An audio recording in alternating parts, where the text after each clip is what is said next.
겨울의 끝자락, 파주. 칼바람이 얼어붙은 연병장을 휘젓던 그날, 한 남자의 오만이 모든 것을 빛으로 만들었다. 여기가 감히 어디라고, 꼬질꼬질한 노인네들이 감히. 철퍼덕, 쨍그랑. 뼈를 녹일 듯 정성스럽게 고아낸 사골 국물이 시멘트 바닥에 처참하게 흩어졌다. 주위를 에워싼 병사들의 눈에는 분노와 무력감이 스쳤지만 아무도 나서지 못했다. 그건 단지 한 통역병의 할머니가 넘어져 흐느끼는 문제가 아니었다. 철저히 계급에 눌려 정의마저 숨죽이는 이 폐쇄된 공간의 문제였다. 그리고 그때 면회소 문이 열렸다. 가장 차가운 바람과 함께 들어선 것은 수수한 검은 비니와 야전 상의를 걸친 한 여인이었다. 그녀는 아무 말도 없이 주저앉은 할머니 곁에 무릎을 꿇고 국물에 젖은 손을 자신의 손수건으로 닦아주었다. 할머니, 다치지 않으셨어요.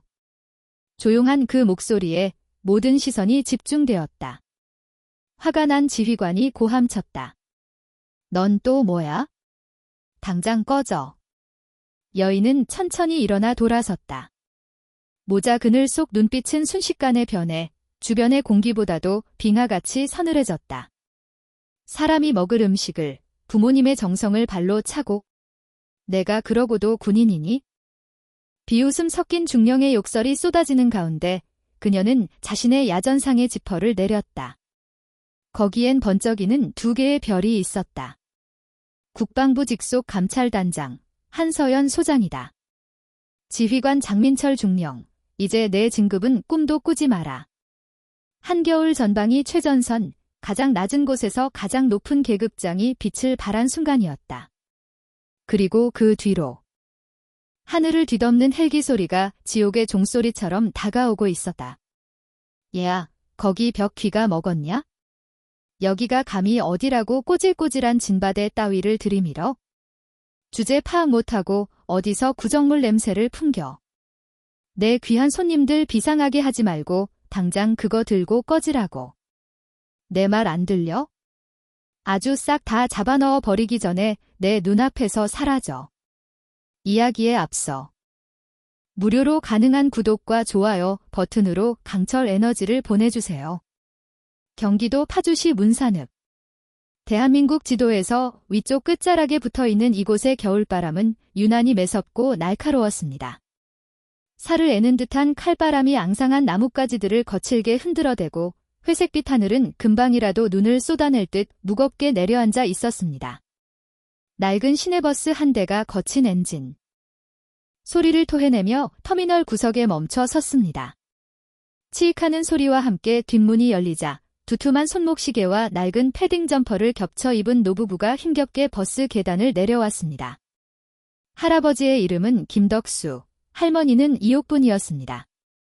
평생을 남쪽 끝자락 시골 마을에서 땅만 파며 살아온 두 사람에게 이곳 전방이 공기는 낯설고도 차가웠습니다. 영감, 짐 조심해. 그 안에 만두 터지지 않게? 옥분 할머니가 걱정스러운 목소리로 말했습니다. 덕수 할아버지는 등 뒤에 맨 묵직한 보따리를 다시 한번 챙겨 올리며 거친 숨을 몰아쉬었습니다. 걱정 마라. 내가 이놈 싸겠다고 새벽부터 얼마나 공을 들였는데. 우리 강아지 준호놈 입에 들어갈 건데 깨지면 큰일 나지. 보따리 안에는 할머니가 며칠 밤낮을 꼬박 세우며 고아낸 사골 국물과 손수 빚은 왕만두가 가득 들어 있었습니다. 늦둥이로 얻은 막내 손자 준호가 입대했다는 소식에 노부부는 차비도 아까워 완행버스를 몇 번이나 갈아타고 이곳까지 달려온 것이었습니다. 두 노인은 지나가는 택시를 잡으려 했지만 허름한 행색을 본 기사들은 못 본 채 시야를 피해 지나가 버리기 일쑤였습니다. 한참을 서다가 겨우 잡아탄 택시 안에서 할머니는 창밖으로 보이는 철조망과 군용 트럭들을 보며 마음을 졸였습니다. 아이고, 우리 준호가 이런 험한 곳에서 고생을 한다니. 밥은 제대로 먹고 다니나 몰라. 한편 노부부가 향하고 있는 육군 제1보병사단 예하의 어느 대대 본부. 대대장실의 공기는 바깥보다 더 차갑고 살벌했습니다. 대대장 장민철 중령은 전신 거울 앞에서 전투복 매무새를 다듬으며 신경질적인 목소리로 외쳤습니다. 박대위. 준비 다 됐어? 오늘 오시는 분이 누구신지 내가 몇 번을 말해야 알아듣냐? 건설사 회장님이야. 이 지역 땅을 반이나 가지고 계신 분이라고. 그분 아들이 우리 부대에 있는데 오늘 면회 오신단 말이다. 장중령은 전형적인 강약강의 표본이었습니다. 위로는 간도 쓸개도 빼줄 듯 굴면서 아래로는 병사들과 힘없는 부하들을 벌레 보듯 하는 인물이었습니다. 그의 눈은 오로지 진급과 콩고물에만 멀어 있었습니다. 네, 대대장님. 면회소 청소 완벽하게 끝냈고 난방도 최고로 돌려뒀습니다. 본부중대장 박대위가 차렷 자세로 대답했습니다. 장중령은 거울 속 자신의 모습을 보며 비릿한 미소를 지었습니다. 좋아. 면회소 중앙 테이블 있지? 제1상석. 거기는 아예 비워둬. 개미 새끼 한 마리도 얼씬 못하게 해. 회장님 오시면 바로 모실 거니까. 그리고 다른 잡상인 같은 면회객들이 알짱거리면서 분위기 흐리지 않게 통제 잘하고, 알겠어? 명심하겠습니다. 장중령은 만족스러운 듯 군화 코를 반짝이게 닦으며 중얼거렸습니다. 이번 기회에 줄 한번 제대로 잡아서 연대장 달아야지. 감히 어디서 흙탕물을 튀겨. 면회소로 향하는 그의 발걸음은 위풍당당했지만 그 당당함 뒤에는 더러운 욕망이 꿈틀거리고 있었습니다. 잠시 후 벌어질 참극은 상상도 하지 못한 채 말입니다. 면회소 건물은 부대 정문 옆에 위치해 있었습니다. 다행히 내부는 훈훈했습니다. 쭈뼛쭈뼛하며 들어선 덕수 할아버지와 옥분 할머니는 주위를 두리번거렸습니다. 평일이라 그런지 면회객은 많지 않았습니다. 할멈, 저기 창가 자리가 좋겠다. 햇빛도 잘 들고 따뜻해 보이네. 할아버지가 가리킨 곳은 면회소 정중앙에 위치한 가장 넓고 햇빛 잘 드는 테이블이었습니다. 장중령이 비워두라고 지시한 바로 그 상석이었습니다. 하지만 시골 노인들이 그런 사정을 알 리 없었습니다. 그저 손자에게 따뜻한 밥 한 끼 먹이고 싶은 마음에 두 분은 그 자리로 가서 조심스럽게 짐을 풀었습니다. 아이고, 무거워라. 이게 다 우리 살코기 갈 거야?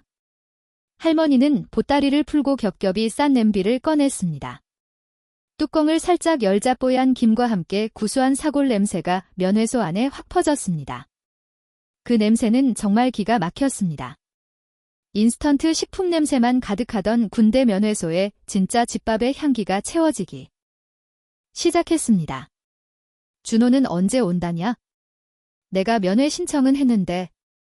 할아버지가 주름진 손으로 휴대폰을 만지작거리는 사이 면회소 문이 거칠게 열리며 장중령이 부하들을 대동하고 들어왔습니다. 그는 들어오자마자 미간을 찌푸리며 코를 훌쩍였습니다. 이게 무슨 냄새야? 밥 냄새 같은 게 나는데? 장중령의 시선이 중앙 테이블에 앉아있는 노부부에게 꽂혔습니다. 회장님은 모셔야 할 그 귀한 자리에 흙투성이 신발을 신은 노인네들이 짐을 잔뜩 풀어놓고 있는 모습이 그의 눈에 들어왔습니다. 순간 장중령의 얼굴이 불그락푸르락해졌습니다. 얘야, 박대위. 내가 저기 비워두라고 했어? 안 했어. 일 처리를 도대체 어떻게 하는 거야? 장중령은 성큼성큼 노부부에게 다가갔습니다. 할머니는 냄비 뚜껑을 열고 흐뭇하게 웃고 있다가 군인들이 무서운 표정으로 다가오자 깜짝 놀라 몸을 움츠렸습니다. 군인 양반들. 우리 손자 면회 왔는데. 할아버지가 일어나며 인사를 하려 했지만 장중령은 그 말을 싹둑 잘라버렸습니다. 어이, 노인네들. 지금 여기서 뭐 하는 거야? 여기가 안방이야? 시장 바닥이야? 어디서 냄새나게 음식을 펴놓고 있어? 여기 예약석인 거 안 보여? 장중령의 고성에 주변에 있던 병사들과 면회객들이 깜짝 놀라 쳐다보았습니다. 할머니는 당황해서 손을 떨며 말했습니다. 아이고, 미안해요. 우리는 몰랐지. 손자가 이 부대에 있어서 따뜻한 밥 좀 먹이려고. 누가 그걸 물어봤어? 당장 안 치워. 내 귀한 손님 오실 자리란 말이야. 어디 급도 안 맞는 것들이 자리를 차지하고 있어. 장중령은 화를 참지 못하고 테이블 위에 놓인 냄비를 쳐다보았습니다. 뽀얀 국물이 찰랑거리는 냄비. 그게 왠지 모르게 그를 더 화나게 했습니다. 회장님 아들은 호텔 뷔페를 불러다 먹여도 모자랄 판에 이런 궁상 맞은 곰탕 냄새가 진동하면 격이 떨어진다고 생각한 것입니다. 치우라고 했지? 까. 장중령이 군화발로 테이블 다리를 걷어찼습니다. 그 충격으로 테이블이 기울더니 할머니가 애지중지 싼 곰탕 냄비가 바닥으로 곤두박질 쳤습니다. 철퍼덕, 쨍그랑. 하얀 국물이 사방으로 튀고 정성스레 빚은 만두들이 시멘트 바닥에 처참하게 뒹굴었습니다.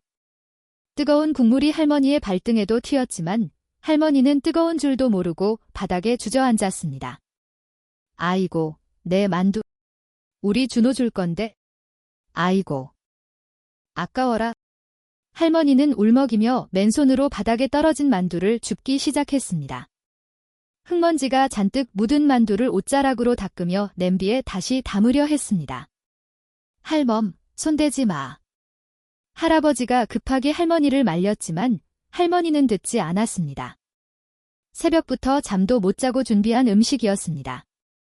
손자 입에 들어가는 것만 상상하며 행복해했던 그 음식이었습니다. 그 모습을 내려다보던 장중령은 코웃음을 쳤습니다. 하! 진짜 가지가지하네. 얘야, 박대위. 당장 청소병 불러. 바닥 이게 뭐야? 재수없게 냄새 배기 전에 락스 뿌려서 빡빡 닦으라고 해. 그는 바닥에서 울고 있는 노인들에게 사과는커녕 더러운 벌레를 보듯 혐오스러운 눈빛을 보냈습니다. 그리고 이 노인네들 당장 밖으로 끌어내.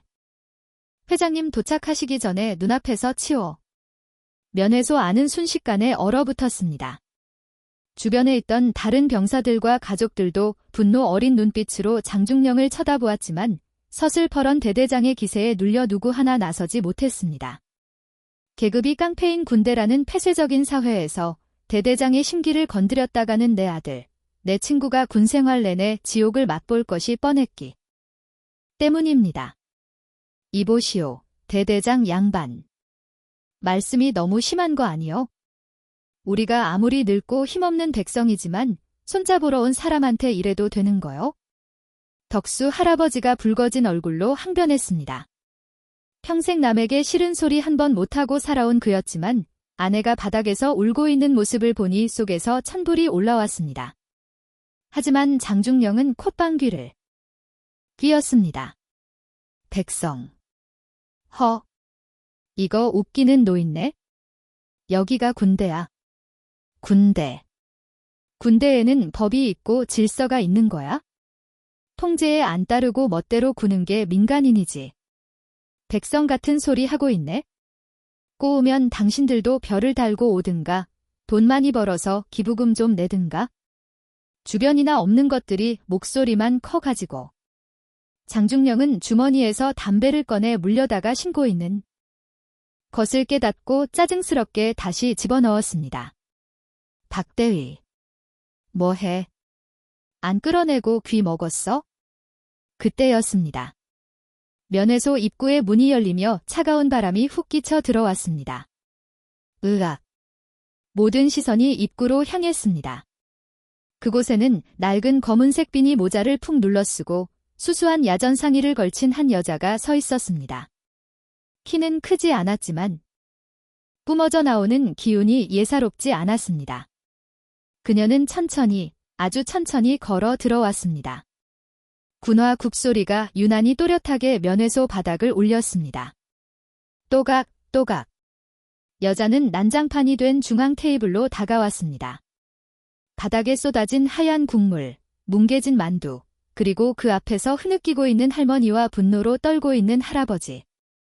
그녀의 시선이 그 참혹한 풍경을 하나하나 훑어내렸습니다. 비니 모자 아래로 드러난 그녀의 눈동자는 마치 한겨울 파주의 칼바람보다 더 차갑게 가라앉아 있었습니다. 그녀는 말없이 주머니에서 손수건을 꺼내 쭈그리고 앉았습니다. 그리고 할머니의 국물 묻은 손을 조심스럽게 닦아 주기 시작했습니다. 할머니, 괜찮으세요? 다치지 않으셨어요? 낮지만 힘있는 목소리였습니다. 할머니는 눈물 범벅이 된 얼굴로 고개를 들었습니다. 아가씨, 고마워요. 근데 어쩌나? 우리 손자 줄 건데 다 버려서. 여자는 입술을 꽉 깨물었습니다. 그리고 천천히 몸을 일으켜 세웠습니다. 그녀의 등 뒤로 장중령의 짜증 섞인 목소리가 날아와 꽂혔습니다. 뭐야? 넌 또 어디서 굴러먹던 거야? 면회 왔으면 찌그러져서 내 애인이나 기다릴 것이지. 왜 남의 일에 끼어들어? 분위기 파악 안 되니? 장중령은 이 여자 역시 그저 가난한 병사의 누나나 애인쯤으로 생각했습니다. 옷차림도 수수했고 무엇보다 어려 보였으니까요. 여자는 천천히 몸을 돌려 장중령을 정면으로 응시했습니다. 모자챈 그늘 아래에서 번뜩이는 눈빛이 장중령의 얼굴을 쏘아보았습니다. 사람이... 여자의 입이 열렸습니다. 사람이 먹을 음식을, 그것도 부모 같은 분들이 정성껏 싼 음식을 발로 차? 내가 그러고도 군인이야? 아니, 내가 그러고도 인간이니? 장중령은 순간 자신의 귀를 의심했습니다. 감히 일개 민간인 계집애가 대대장인 자신에게 반말을, 그것도 훈계를 하다니. 그의 얼굴이 터질 듯이 붉어졌습니다. 에이, 미친. 야, 너 지금 누구한테 짓거리는 거야? 내가 누군지 알아? 이 부대 대대장이야. 장민철 중령이라고. 당장 헌병 불러서 인연 놈들 싹 다 끌고 가. 업무 방해죄로 쳐넣어. 장중령이 길길이 날뛰며 고래고래 소리를 질렀습니다. 하지만 여자는 눈 하나 깜짝하지 않았습니다. 오히려 입가에 서늘한 비웃음을 흘렸습니다. 장민철 중령, 대대장. 그래, 잘 알지. 그녀는 천천히 쓰고 있던 비니 모자를 벗었습니다. 묶여있던 긴 머리카락이 찰랑거리는 동시에 그녀가 입고 있던 낡은 야전상의 지퍼를 내렸습니다. 옷이 벌어지며 그 안에 입고 있던 정복이 드러났습니다. 하지만 장중령은 흥분한 나머지 그녀의 복장을 제대로 볼 여유도 없었습니다. 알면 당장 무릎 꿇고 빌어. 어디서 감히... 장중령이 사뭇 달려들려는 순간 여자가 한 발자국 앞으로 다가서며 서늘하게 말했습니다. 내 눈에는 내가 그냥 면회 온 동네 누나로 보이지? 누나를 똑바로 뜨고 다시 봐해 내가 누구인지. 그녀, 한서연은 국방부 직속 감찰단장이자 전군 최연소 소장. 그리고 지금 바닥에 주저앉아 있는 노부부의 친손녀였습니다. 그녀의 가슴에는 번쩍이는 명찰이, 그리고 어깨에는 아직 드러나지 않은 두 개의 별이 숨쉬고 있었습니다. 긴장감이 면회소를 집어삼키는 순간이었습니다. 한서연이 걸치고 있던 낡은 야전 상의가 바닥으로 툭 떨어졌습니다. 그 순간 면회소 안의 공기가 진공 상태처럼 멈춘 듯 했습니다. 형광등 불빛 아래 그녀의 양쪽 어깨 위에서 금빛으로 번쩍이는 두 개의 별, 소장 계급장이 서늘한 빛을 뿜어내고 있었습니다. 그녀의 왼쪽 가슴에는 대한민국 국방부 직속 감찰단이라는 비표가 선명하게 박혀 있었고 오른쪽 가슴에는 특수전사령부 출신임을 증명하는 휘장들이 훈장처럼 달려 있었습니다. 장민철 중령의 눈동자가 지진이 난 듯 흔들렸습니다. 그는 자신의 눈을 믿을 수 없다는 듯 입을 떡 벌린 채 멍하니 서연의 어깨를 응시했습니다.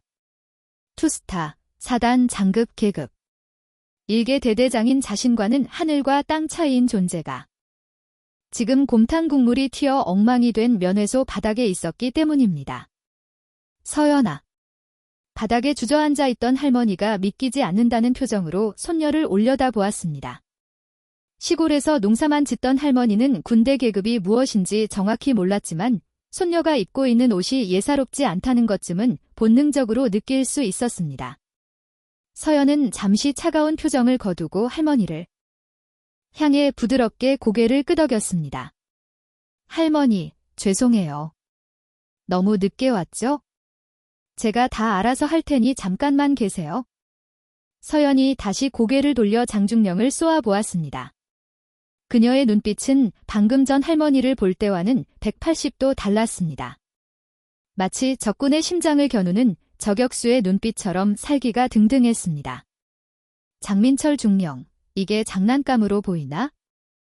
서연이 자신의 어깨를 손끝으로 톡톡 치며 나직하게 물었습니다. 그 목소리는 작았지만 면회소 구석구석을 파고드는 힘이 있었습니다.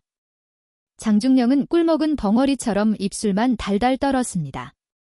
식은 땀이 등줄기를 타고 흘러내려 셔츠를 적셨습니다. 하지만 그의 머릿속에서는 필사적으로 현실을 부정하는 회로가 돌아가기 시작했습니다. 말도 안 돼.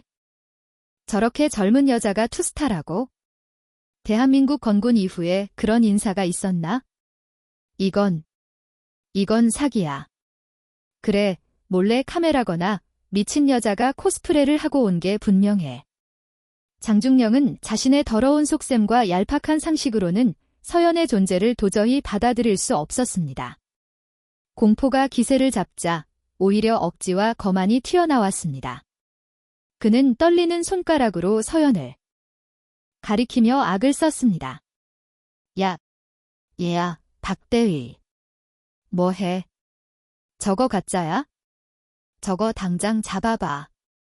어디서 감히 장군님들 계급장을 달고 와서 사기를 쳐. 저거 관등성명 대봐. 군번 대보라고. 요즘 세상이 어떤 세상인데 민간인이 군복 입고 설쳐. 장중령의 고함 소리에 얼어붙어 있던 박대위와 병사들이 움찔했습니다. 상식적으로 생각해도 30대 초반의 여성이 소장이라는 것은 믿기 힘든 일이었습니다. 장중령은 그 틈을 타 더욱 기세등등하게 날뛰었습니다. 봐. 대답 못하잖아. 야야, 헌병대 불러. 당장 수갑 채워. 이건 중범죄야. 군형법상 상관 4층에 군복 불법 착용에 업무 방해까지 아주 콩밥을 제대로 먹여주마. 장중령의 얼굴에 비릿한 안도감과 함께 다시금 거만한 표정이 떠올랐습니다. 그는 자신이 이 상황을 통제하고 있다고 착각했습니다. 눈앞의 여자가 진짜 장군일 리 없다는 자기 최면을 걸며 오히려 이 상황을 이용해 자신의 권위를 세우려 들었습니다. 서연은 기가 막힌 듯 헛웃음을 흘렸습니다. 상관 4층이라. 장민철, 내가 지금 자무덤을 아주 깊게 파고 있구나. 기회를 줬을 때 엎드렸어야지. 서연은 품 안에서 지갑을 꺼내 천천히 펼쳤습니다. 그 안에는 국방부 장관의 직인이 찍힌 공무원증과 신분증이 들어 있었습니다. 그녀가 그것을 장중령의 코앞에 들이밀었습니다. 똑바로 봐. 이게 가짜로 보이면 내 누나를 파서 확인시켜줄까? 하지만 장중령은 쳐다보지도 않고 손으로 서연의 손을 거칠게 쳐냈습니다. 탁 하는 소리와 함께 신분증이 바닥으로 떨어졌습니다. 치워. 어디서 위조 신분증까지 만들어 와서 수작질이야? 야. 헌병들 오기 전에 일단 이 여자랑 노인네들 참으로 끌고 가. 회장님 오신다니까 분위기 망치지 말고 싹 다 치워. 돌이킬 수 없는 강을 건너버린 장중령. 병사들이 머뭇거리는 사이 면회소 입구 쪽에서 웅성거리는 소리가 들려왔습니다. 검은색 고급 세단 2대가 미끄러지듯 들어와 멈춰 섰습니다. 회장님 오셨다. 얘야, 빨리 정리 안 해? 장중령은 사색이 되어 발을 동동 구르며 서연을 밀치려 들었습니다. 서연의 몸이 휘청거렸지만 그녀는 넘어지지 않고 바위처럼 버티며 장중령의 손목을 낚아챘습니다.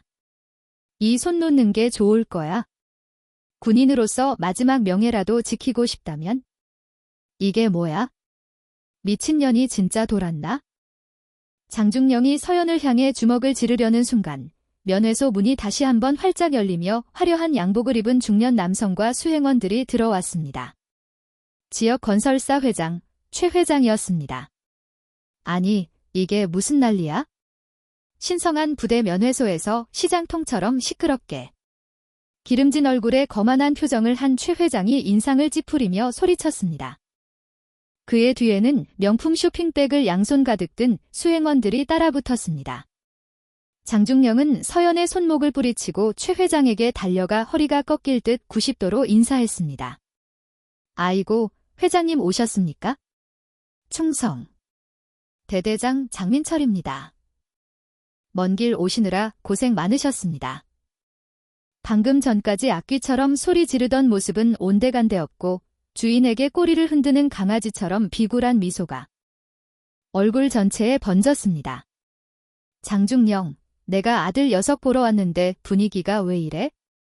저 거짓골을 한 노인네들은 뭐고 저 여자는 또 뭐야? 내 자리 비워두라고 했잖아. 최 회장이 지팡이로 바닥에 널브러진 만두와 서연 일행을 가리키며 불쾌한 듯 말했습니다. 장중령은 식은땀을 닦으며 변명하기 바빴습니다. 아이, 죄송합니다. 잡상인 같은 것들이 들어와서 행패를 부리는 바람에 금방 치우겠습니다. 얘야, 박대위. 뭐해? 끌어내라니까. 그때 최 회장의 아들인 최일병이 깨끗하게 다림질된 전투복을 입고 면회소 안으로 뛰어 들어왔습니다. 아버지. 오냐, 내 새끼.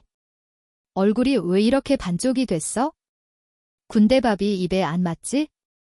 내가 오늘 호텔 뷔페 불렀으니까 실컷 먹어라. 부자 상봉이 이루어지는 그 화려한 테이블 옆 차가운 시멘트 바닥에는 덕수 할아버지와 옥분 할머니가 죄인처럼 고개를 숙이고 있었습니다. 서연은 주먹을 꽉 쥐어 손톱이 살을 파고들 정도였습니다.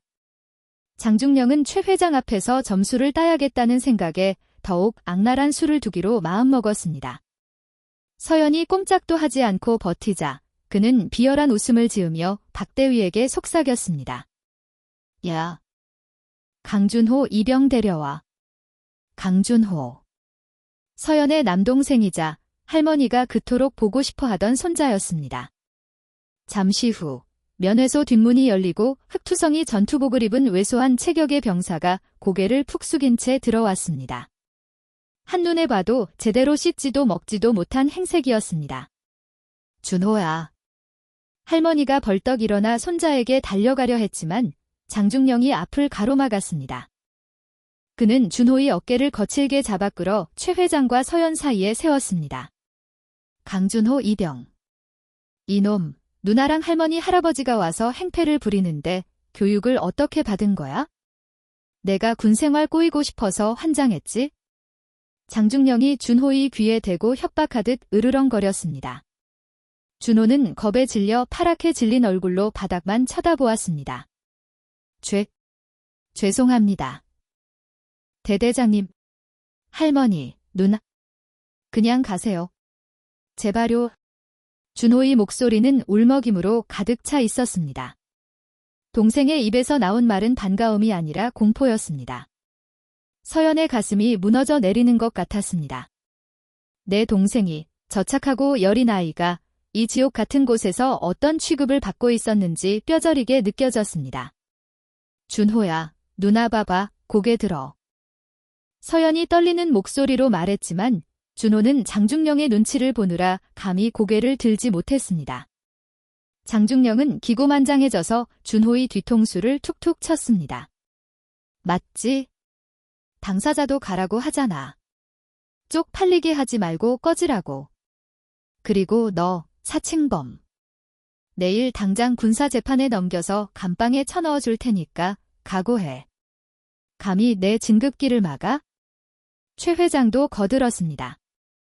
장중령, 일처리 확실하게 해. 내 아들 군생활하는데 이런 잡음 안 들리게. 체급 수준 떨어져서 원. 분노가 임계점을 넘었습니다.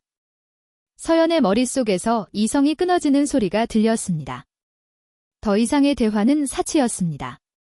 그녀는 깊은 숨을 들이쉬며 눈을 감았다 떴습니다.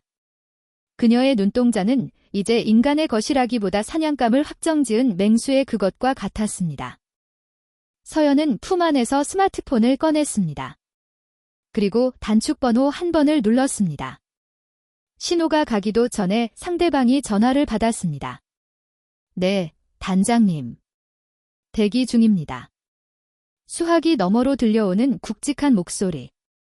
국방부 조사본부 헌병특임대 팀장의 목소리였습니다. 서연은 장중령과 최 회장, 그리고 겁에 질린 준호를 번갈아 보며 낯직하게 그러나 섬뜩하게 명령을 내렸습니다. 코드 레드. 지금 즉시 진입해. 예외는 없다. 전원 무장하고 도주로는 전부 차단한다. 알겠습니다. 충성. 전화를 끊는 서연은 천천히 장중령에게 다가갔습니다. 그녀의 기세에 눌려 장중령이 저도 모르게 뒷걸음질 쳤습니다. 내가 그렇게 좋아하는 군법, 내가 오늘 제대로 보여줄게. 기대해도 좋아. 서연의 말이 끝나기가 무섭게 부대 밖에서부터 땅을 울리는 굉음이 들려오기 시작했습니다.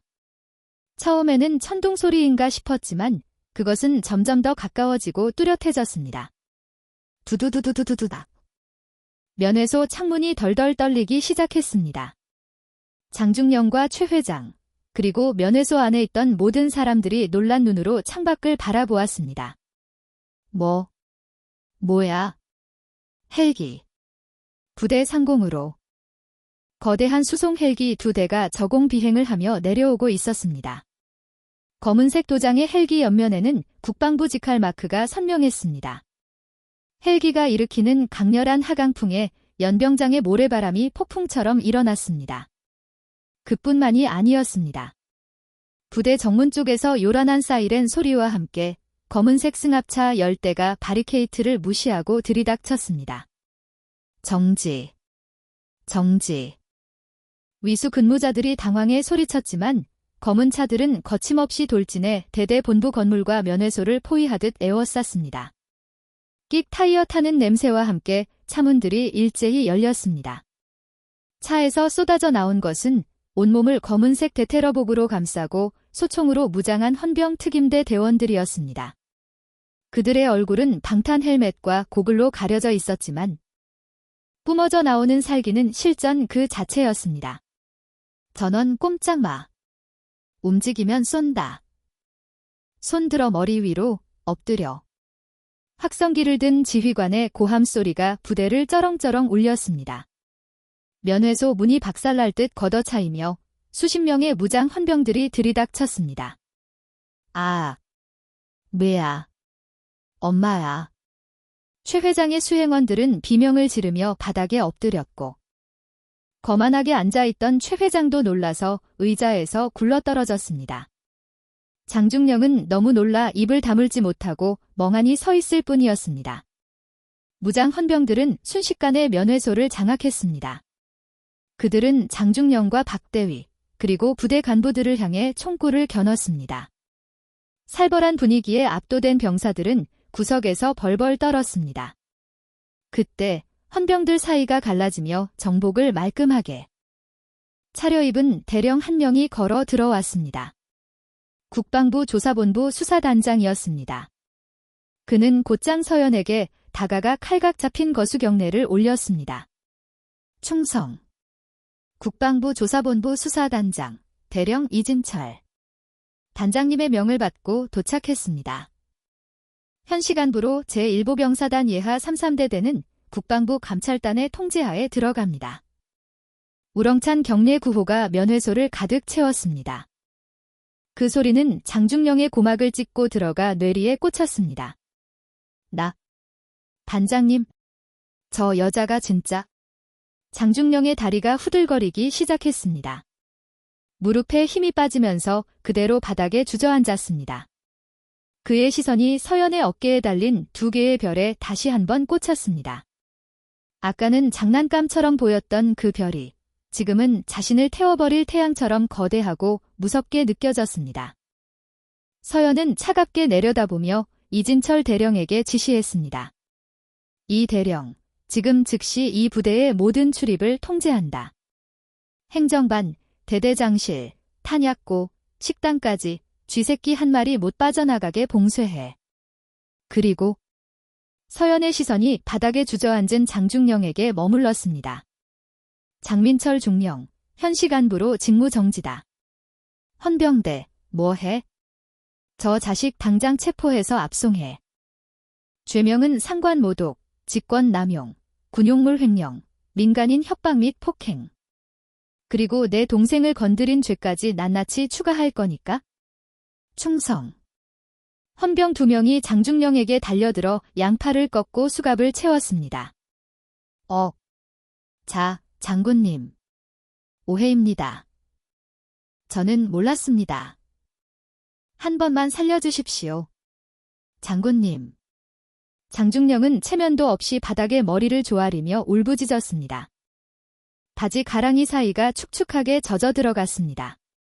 공포를 이기지 못하고 신변을 실수한 것입니다. 그 추한 꼴을 보며 서연은 싸늘하게 말했습니다. 오해. 몰랐다. 내가 내 동생한테, 우리 할머니한테 한 짓은 알고 한 거잖아. 내가 짓밟은 게 누군지 이제 똑똑히 알게 될 거야. 끌고 가. 장중령이 짐승처럼 질질 끌려나가자 옆에 있던 최 회장이 허둥지둥 일어나며 소리쳤습니다. 이보시오. 당신이 장군이면 다야? 내가 누군지 알아? 국회의원들도 내 앞에서는 설설기는데 어디서 감히 내 면회를 방해해. 최 회장은 상황 파악이 덜 된 채 여전히 돈과 권력을 믿고 소리를 질렀습니다. 서연은 천천히 고개를 돌려 최 회장을 바라보았습니다. 아, 건설사 회장님. 안 그래도 찾고 있었습니다. 뇌물공여 및 군사시설 무단 점유, 청탁금지법 위반 혐의로 당신도 조사받아야 하니까? 경찰청 광역수사대랑 공조해뒀으니 거기 가서 말씀하시죠. 뭐. 서연의 눈짓에 헌병들이 최 회장과 그 아들 최일병까지 포위했습니다. 면회소는 이제 완벽하게 서연의 수중에 들어왔습니다. 서연은 굳어있는 준호에게 다가가 와락 끌어안았습니다. 준호야. 누나 왔어. 늦어서 미안해. 정말 미안해. 차가운 장군의 모습은 사라지고 동생을 걱정하는 누나의 눈물이 서연의 볼을 타고 흘러내렸습니다. 준호는 그제야 긴장이 풀린 듯 서연의 품에서 오열했습니다. 그 모습을 지켜보던 덕수 할아버지와 옥분 할머니도 서로를 부둥켜 안고 안도의 눈물을 흘렸습니다. 하지만 이것은 시작에 불과했습니다. 서연은 눈물을 닦으며 다짐했습니다. 이 부대에 뿌리 박힌 썩은 고름을 남김없이 짜내겠다고. 지금부터 진짜 감찰을 시작한다. 서연의 서늘한 선전포고가 부대에 울려 퍼졌습니다. 장민철 중령의 대대장실. 이곳은 평소 장중령이 왕처럼 군림하며 온갖 비리를 모의하던 그만의 성이었습니다. 하지만 지금 그 성의 주인은 바뀌어 있었습니다. 최고급 가죽 소파에는 한서연 소장이 다리를 꼬고 앉아 있었고 주인이어야 할 장중령은 수갑을 찬 채 바닥에 무릎을 꿇고 있었습니다. 방 안은 압수수색을 진행하는 헌병 수사관들의 분주한 움직임으로 가득 찼습니다. 서랍이 뜯겨나가고 비밀 금고가 열렸습니다. 금고 안에서는 5만 원권 현금 뭉치와 골프장 회원권, 그리고 이중 장부가 쏟아져 나왔습니다. 이건 오해입니다. 제가 모은 게 아니라 부대 운영비로 쓰려고 잠시 보관만. 장중령이 비굴하게 변명을 늘어놓았지만 서연은 듣는 채도 하지 않았습니다. 그녀는 테이블 위에 놓인 서류 뭉치를 천천히 넘기며 차갑게 입을 열었습니다. 장민철, 너 입으로 오해라고 했냐? 여기 장부를 보면 아주 가관이던데. 병사들 식비에서 횡령한 돈이 매달 300만 원 후 부대 시설 보수비 빼돌려서 최 회장 건설사에 일감 몰아주고 받은 리베이트가 5천만 원이 심지어 병사들 난방용 유류까지 빼돌려서 팔아먹었네. 서연이 서류 한 장을 장중령의 얼굴 앞으로 툭 던졌습니다. 종이가 팔랑거리며 바닥에 떨어졌습니다. 그것은 장중령의 비밀 계좌 내역서였습니다. 겨우 기름값 아끼겠다고 한겨울에 보일러를 끄고 병사들을 난로 없이 재워. 그래 놓고 내 방에는 최고급 온풍기를 2대나 돌리고 있었고 장중령의 얼굴이 흑빛으로 변했습니다. 그게 병사들은 젊으니까 정신력으로 이겨내야 한다고 생각해서. 정신력. 서연이 테이블을 주먹으로 내리쳤습니다. 묵직한 원목 테이블이 금방이라도 부서질 듯 울렸습니다. 내가 말하는 정신력이란 게 굶주리고 추위에 떠는 애들한테서 나오는 거냐? 내 동생 준호가 그리고 여기 있는 수백 명의 남의 집 귀한 아들이 내 진급을 위한 소모품이야? 그때 수사관 한 명이 구석에 있던 골프 가방을 뒤지다가 무언가를 발견하고 서연에게 가져왔습니다. 단장님, 이것 좀 보십시오. 냉동 만두입니다. 유통기한이 지난 군납용 만두가 장중령의 개인 냉장고에서 잔뜩 나왔습니다. 서연의 눈썹이 꿈틀했습니다. 장중령은 병사들에게 지급되어야 할 부식마저 가로채 자신의 술안주로 쓰고 있었던 것입니다. 아까 할머니가 바닥에 흘린 만두를 보며 더럽다고 했던 그의 말이 떠올라 서연의 분노는 극에 달했습니다. 할머니가 싼 만두는 더럽다고 발로 차더니 내 놈은 뒤에서 병사들 먹을 걸 훔쳐먹고 있었구나. 참으로 대단한 지휘관 나셨어. 한편 옆방에 격리된 최 회장 역시 헌병들에게 둘러싸여 식은땀을 흘리고 있었습니다. 그는 떨리는 손으로 어딘가에 전화를 걸고 있었습니다. 여보세요? 김 의원. 나야, 나 여기 파주 33대대인데 미친 여자 장군 하나가 와서 날 감금하고 있어. 빨리 국방부에 전화 좀 넣어봐야 세무조사한다고 많이 난리라고. 최 회장은 자신의 뒷배인 국회의원에게 구원을 요청했습니다. 통화 연결음이 가고 상대방이 전화를 받았습니다. 최 회장. 나네. 하지만 수화기 너머의 목소리는 김 의원이 아니었습니다. 굵직하고 중후한 남자의 목소리였습니다. 최 회장은 당황했습니다. 누구시오? 김 의원 핸드폰 아니? 전화 바꾸셨습니다. 서울중앙지검 특수부 부장검사입니다. 김 의원님은 지금 뇌물수수 혐의로 긴급 체포되어 조사 중이십니다. 최 회장님 핸드폰 압수해서 통화 내역 보고 있었는데 마침 딱 맞춰서 전화를 주시는군요. 당신도 공범 명단에 있으니 꼼짝 말고 거기 계십시오. 우리가 모시러 갑니다. 투덕. 전화가 끊겼습니다. 최 회장은 망치로 머리를 얻어맞은 듯 멍한 표정으로 휴대폰을 떨어뜨렸습니다. 그의 든든한 동아줄이었던 김 의원마저 서연이 사전에 기획한 거대한 덫에 걸려든 것이었습니다. 서연은 이 부대 하나만 잡으러 온 것이 아니었습니다. 군납비리와 연결된 지역 카르텔 전체를 박살내기 위해 치밀하게 준비해왔던 것입니다. 다시 대대장실. 서연은 장중령 앞에 쭈그리고 앉아 눈을 맞췄습니다. 장민석, 내가 믿던 최 회장, 그리고 그 뒤에 있던 김 의원까지 전부 끝장났어. 이제 내가 기댈 곳은 차가운 감방 바닥밖에 없다. 자, 장군님. 제발 연금이라도 받게 해주십시오. 제 처자식이 있습니다. 불명예 제대만은 장중령이 바지 가랑이를 붙잡고 늘어졌습니다.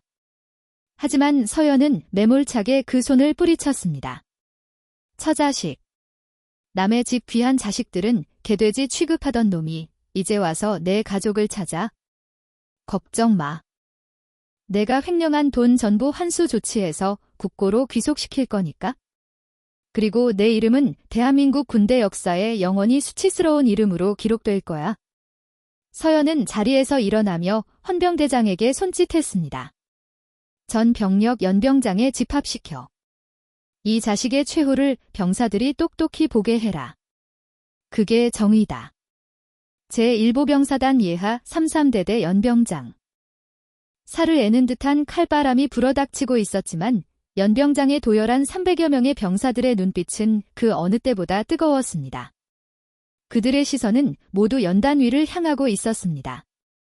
잠시 후 대대본부 건물 문이 열리고 헌병들의 손에 이끌려 나오는 두 남자가 보였습니다. 호송줄에 묶인 장민철 중령과 수갑을 찬 최 회장이었습니다. 그 뒤로 최 회장의 아들인 최일병. 역시 헌병에게 연행되어 나오고 있었습니다. 최일병은 특히 휴가와 보직 변경 비리가 드러나 함께 조사를 받게 된 것이었습니다. 대대장 장민철, 그리고 민간인 최강수. 연단 마이크 앞에 선 서연의 목소리가 스피커를 타고 연병장에 울려 퍼졌습니다. 이들은 그동안 자신의 지위를 이용하여 병사들의 고혈을 빨아먹고 신성한 국방의 의무를 돈벌이 수단으로 전락시켰다. 또한 면회를 온 힘없는 부모님들을 모욕하고 폭행했다. 이에 본 감찰단장은 국방부 장관의 위임을 받아 이들의 모든 직위를 해제하고 법의 심판대에 세운다. 서연의 신호와 함께 헌병 한 명이 장중령의 전투복에 다가갔습니다. 그리고 양쪽 어깨에 달려있던 중령 계급장을 거칠게 뜯어냈습니다. 찢! 계급장이 뜯겨나가는 소리가 정적이 감도는 연병장에 크게 들렸습니다. 장중령은 고개를 푹 숙인 채 흐느꼈습니다. 군인으로서의 생명이 끝나는 순간이었습니다. 최 회장 역시 고개를 들지 못했습니다. 연병장 구석에는 어느새 서연이 부른 방송국 카메라 기자들이 도착해 이 장면을 생중계로 내보내고 있었습니다. 와! 병사들 사이에서 함성이 터져 나왔습니다. 그동안 장중령의 포악에 눌려 숨조차 크게 쉬지 못했던 병사들이었습니다. 썩은 환부가 도련해지는 모습을 보며 그들은 진정한 해방감을 느꼈습니다. 장중령과 최 회장이 호송차에 실려 사라지는 모습을 끝까지 지켜본 서연은 연단에서 내려와 병사들 앞으로 걸어갔습니다. 병사들은 일제히 긴장하여 차렷 자세를 취했습니다. 서연은 맨 앞줄에 있는 아직도 겁먹은 표정이 역력한 동생 준호 앞에 멈춰 섰습니다.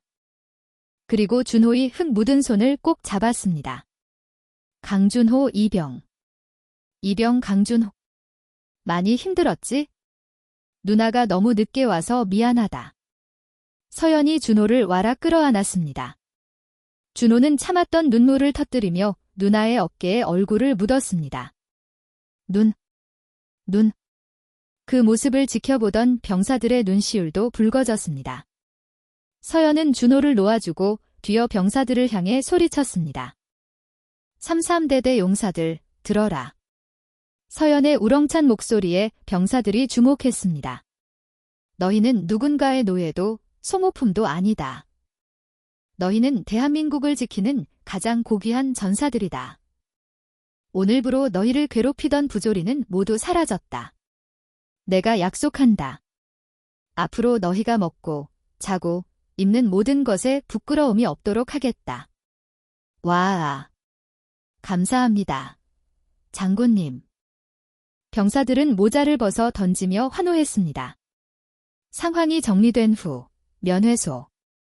난장판이 되었던 면회소는 헌병들과 병사들에 의해 말끔하게 치워져 있었습니다. 서연은 할머니와 할아버지를 모시고 병사 식당으로 향했습니다. 취사반장과 조리병들은 서연의 지시로 그 어느 때보다 정성스럽게 식사를 준비하고 있었습니다. 장중령이 횡령하려 했던 부식 창고가 개방되었고 최상급 소고기와 신선한 과일들이 쏟아져 나왔습니다. 할머니, 할아버지, 식사하러 가시죠? 제가 대접할게요. 서연이 할머니의 손을 잡고 식당으로 들어섰습니다. 식당 안에는 준호를 포함한 중대원 전체가 앉아 있었습니다. 서연이 들어오자 병사들이 거침없는 박수를 쳤습니다. 앉아, 다들 앉아. 편하게 먹어. 서연은 할머니와 할아버지를 가장 따뜻한 자리로 모셨습니다. 그리고 직접 식판에 밥과 국을 담아 들었습니다. 오늘 메뉴는 소고기 미역국과 불고기, 그리고 할머니가 그토록 먹이고 싶어 했던 만두였습니다.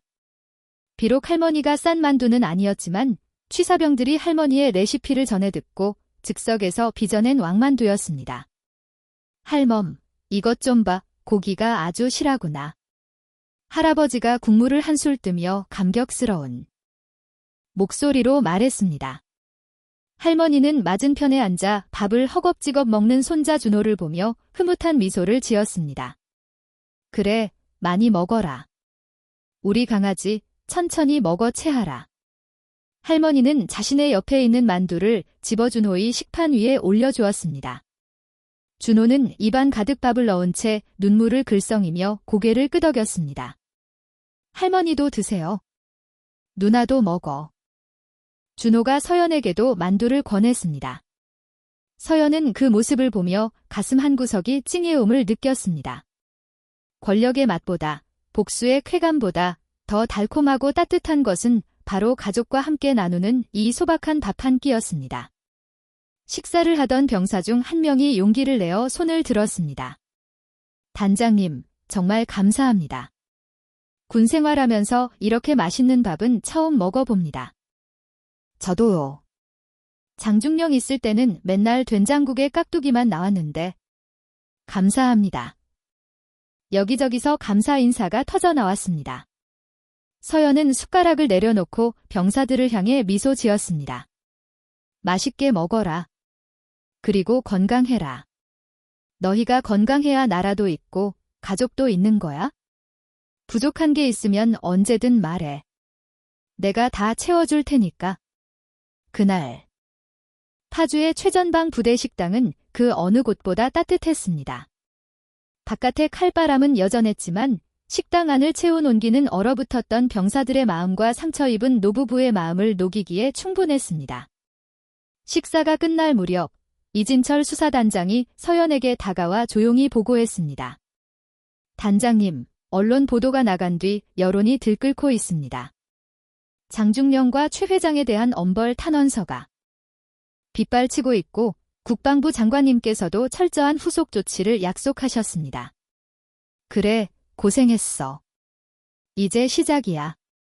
이 부대뿐만 아니라 전군의 썩은 뿌리를 다 뽑아낼 때까지 멈추지 않을 거야. 서연의 눈빛은 결의에 차 있었습니다. 오늘의 승리는 단순한 해프닝이 아니라 거대한 변화의 시작임을 그녀는 알고 있었습니다. 식사를 마친 할머니가 서연의 손을 꼭 잡았습니다.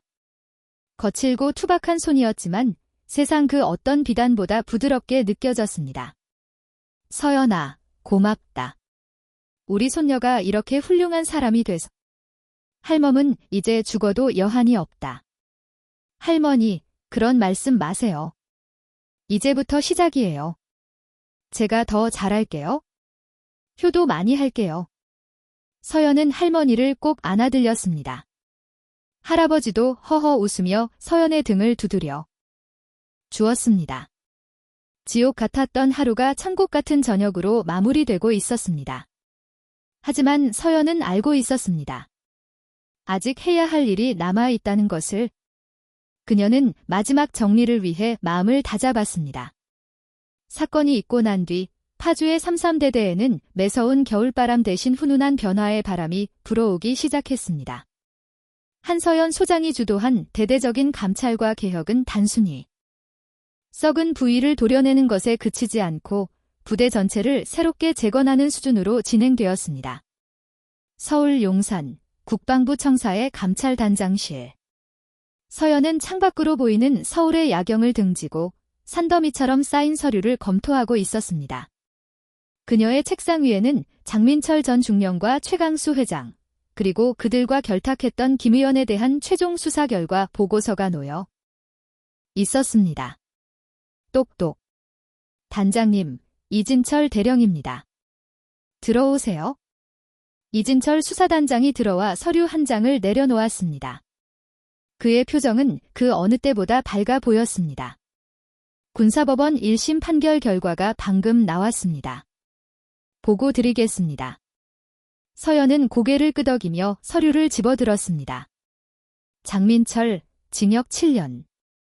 군형법상 횡령, 가혹행위, 직권남용 등 모든 혐의가 인정되었습니다. 또한 불법으로 축제한 재산 전액 몰수 및 징벌적 벌금형이 선고되었습니다. 당연히 불명예 전역 조치되어 연금 수령 자격도 박탈당했습니다. 최광수 회장은요? 민간 법원에서 뇌물공여, 조세포탈, 공무집행방해 혐의로 징역 5년이 선고되었습니다. 그가 운영하던 건설사는 국세청의 강도 높은 세무 조사를 받고 부도 처리가 확정되었습니다. 지역사회에서 그들의 입지는 완전히 사라졌습니다. 서연은 보고서를 책상 위에 내려놓으며 안도의 찬 한숨을 내쉬었습니다. 길고 긴 싸움의 끝이 보였습니다. 김 의원은 어떻게 됐습니까? 가장 무거운 형을 받았습니다. 군납비리의 몸통으로 밝혀져 정치자금법 위반 및 뇌물수수로 징역 10년이 확정되었습니다. 이제 그들이 다시는 대한민국 땅에서 권력을 휘두르는 일은 없을 겁니다. 서연의 입가에 옅은 미소가 번졌습니다. 그것은 승리의 미소가 아니라 정의가 바로 섰다는 안도감이었습니다. 수고 많으셨습니다, 이 대령. 하지만 이게 끝이 아닙니다. 부대 상황은 어떻습니까? 그게 가장 기쁜 소식입니다, 단장님. 이 대령은 태블릿 PC를 꺼내 서연에게 몇 장의 사진을 보여주었습니다. 사진 속에는 33대대 병사들이 활짝 웃으며 생활하는 모습이 담겨 있었습니다. 신임 대대장으로 병사들의 신망이 두터운 강직한 인물을 임명했습니다. 가장 먼저 한 일은 병사생활관의 난방시설을 전면 교체하고 급식의 질을 국군 최상위 수준으로 끌어올린 것입니다. 이제 병사들은 더 이상 춥고 배고프지 않습니다. 서연은 사진 속에서 동생 준호의 얼굴을 찾았습니다. 준호는 동기들과 어깨동무를 하고 활짝 웃고 있었습니다. 예전에 그 순박하고 밝은 미소가 돌아와 있었습니다. 며칠 뒤 서연은 다시 한번 파주 33대대를 찾았습니다. 이번에는 불시 검문이나 감찰이 아니라 격려 차원의 방문이었습니다. 정문을 들어서는 서연의 차를 향해 위수 근무자들이 우렁차게 경례를 올렸습니다. 그들의 눈빛에는 두려움이 아닌 존경심이 가득했습니다. 연병장에 내린 서연을 병사들이 둘러쌌습니다. 단장님, 감사합니다. 덕분에 진짜 군생활 할 만합니다. 어제는 삼겹살 파티도 했습니다. 정말 감사합니다. 병사들의 환호 속에서 서연은 한 명 한 명 눈을 맞추며 악수를 건넸습니다. 그때 인파를 헤치고 준호가 걸어 나왔습니다. 이제는 제법 군인 태가 나는 든든한 모습이었습니다. 강준호 이병. 이병 강준호. 지낼 만하니? 네, 누나. 아니, 단장님. 덕분에 동기들도 다들 좋아합니다. 저 더 이상 누나 동생이라는 거 숨기지 않기로 했습니다. 대신 누나 이름에 먹칠하지 않게 누구보다 열심히 해서 특급 전사 따겠습니다. 준호의 당찬 포부에 주변 병사들이 환호를 질렀습니다. 서연은 가슴이 뭉클해졌습니다. 자신의 지위가 동생에게 짐이 될까 걱정했지만 준호는 그것을 건강한 동기부여로 삼고 있었습니다. 그래, 기대하마. 하지만 다치지 마라. 그게 제일 중요한 임무다. 서연은 병사들과 함께 기념사진을 찍고 부대 식당으로 이동했습니다. 식당 한쪽 벽면에는 게시판이 새로 설치되어 있었습니다. 서연이 지시한 마음의 편지 직통 라인이었습니다. 이제 병사들은 억울한 일이 있으면 언제든 익명으로 제보할 수 있었고 그 내용은 국방부 감찰단으로 직접 전달되는 시스템이었습니다. 이 시스템이 존재하는 한 제2의 장민석은 나오지 못할 겁니다. 신임 대대장이 서연에게 확신찬 어조로 말했습니다. 서연은 고개를 끄덕였습니다. 지휘관의 권위는 계급장이 아니라 부하를 사랑하는 마음에서 나옵니다. 부디 우리 용사들을 친동생처럼, 자식처럼 아껴주십시오. 명심하겠습니다. 부대를 나오는 길, 서연은 차창 밖으로 멀어지는 병사들을 보며 다짐했습니다. 이 평화를 지키기 위해서라면 자신은 언제든지 다시 악의 칼을 자처할 것이라고. 누군가는 서슬 퍼런 칼이 되어야만 이 소중한 아이들의 웃음을 지킬 수 있다는 것을 뼈저리게 느꼈기 때문입니다. 정의는 저절로 지켜지는 것이 아니라 끊임없이 감시하고 행동할 때 비로소 완성되는 것이었습니다. 겨울에 얼어붙었던 땅이 녹고 파주 들판에도 따스한 봄 기운이 감돌기 시작했습니다. 철조망 사이로 이름 모를 들꽃들이 고개를 내밀고 살벌했던 전방이 공기도 한결 부드러워졌습니다. 주말을 맞아 서연은 정복을 벗고 편안한 사복 차림으로 남쪽 시골 마을로 향했습니다.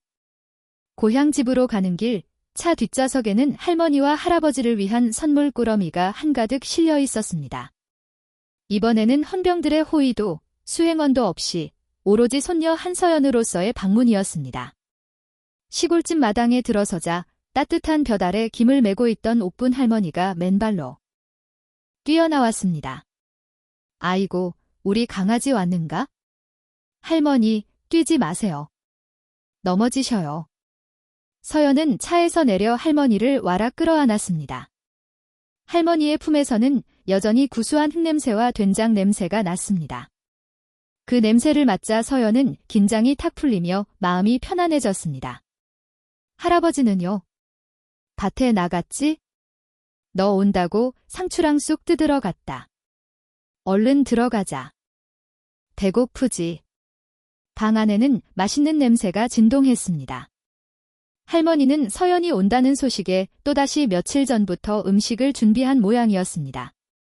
상 위에는 잡채, 갈비찜, 그리고 지난번 면회소에서 다 엎어버려 먹지 못했던 그 왕만두가 산더미처럼 쌓여 있었습니다. 잠시 후 덕수 할아버지가 싱싱한 채소를 한 바구니 안고 들어오셨습니다. 우리 장군 손녀 왔는가? 할아버지, 건강하시죠? 서연은 할아버지께 큰 절을 올렸습니다. 세 사람은 둥근 밥상에 둘러앉았습니다. 비록 화려한 호텔 뷔페는 아니었지만 세상 그 어떤 식탁보다 귀하고 풍성한 자리였습니다. 자, 이거 먹어봐라. 이번에는 안 터지고 예쁘게 쪄졌다. 할머니가 김이 모락모락 나는 만두를 집어 서연의 밥그릇에 올려주셨습니다. 서연은 만두를 한 입 빼어 물었습니다. 얇은 만두피 속에 꽉 찬 고기와 채소의 육즙이 입안 가득 퍼졌습니다. 그리고 무엇보다 할머니의 사랑이 느껴져 가슴이 벅차 올랐습니다. 맛있어요. 정말 맛있어요, 할머니. 그래, 많이 먹어라. 지난번에 그 난리통에 하나도 못 먹여서 내가 얼마나 가슴이 아팠는지 모른다. 할머니의 눈가가 촉촉해졌습니다. 면회소 사건은 노부에게 씻을 수 없는 상처였지만 동시에 손녀가 얼마나 훌륭하고 강한 사람인지 확인하는 계기이기도 했습니다.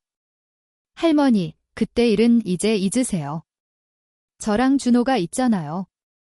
이제 누구도 우리 가족, 그리고 우리처럼 힘없는 사람들을 함부로 대하지 못하게 제가 지킬게요.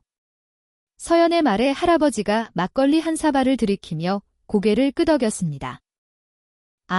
그렇고 말고.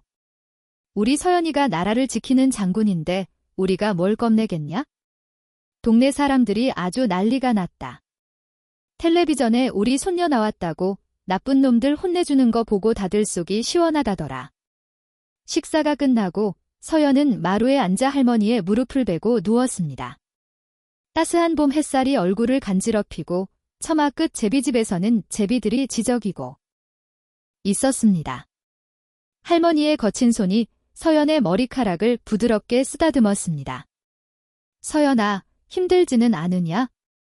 여자의 몸으로 그 무거운 별을 달고 사는 게. 서연은 눈을 감은 채 미소 지었습니다. 힘들 때도 있죠. 하지만 할머니, 저는 이 별이 무겁다고 생각하지 않아요. 이 별은 권력이 아니라 책임이거든요. 그녀는 눈을 뜨고 파란 하늘을 올려다보았습니다. 할머니와 할아버지가 이렇게 편안하게 낮잠을 주무실 수 있게 지키는 것, 준호 같은 청년들이 억울한 일 당하지 않고 건강하게 군복무를 마칠 수 있게 돕는 것, 그게 제가 군복을 입는 이유예요. 그래서 저는 하나도 안 힘들어요. 오히려 행복해요. 할머니는 말없이 손녀의 손을 꼭 잡아주었습니다.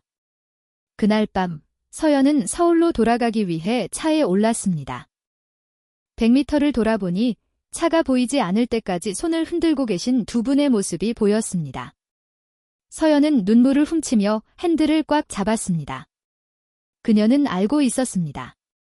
자신이 지켜야 할 것은 거창한 이념이나 사상이 아니라는 것을. 바로 저 낡은 시골집, 따뜻한 밥상, 그리고 사랑하는 가족들의 평범한 일상. 그것이 바로 대한민국이라는 거대한 나라를 지탱하는 뿌리였습니다.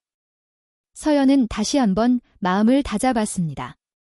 세상에는 여전히 장민철이나 최 회장 같은 이기적인 사람들이 존재할 것입니다. 하지만 그들이 어둠이라면 자신은 그 어둠을 몰아내는 가장 밝은 별이 되겠다고 다짐했습니다. 그녀의 차가 어둠을 뚫고 힘차게 앞으로 나아갔습니다. 그녀의 어깨 위에서 두 개의 별이 가로등 불빛을 받아 찬란하게 빛났습니다. 그것은 대한민국을 지키는 강철 같은 약속이었습니다. 소설은 여기서 막을 내리지만 한서연 장군의 정의로운 행보는 보이지 않는 곳에서 계속될 것입니다. 긴 이야기 함께 해주셔서 감사합니다.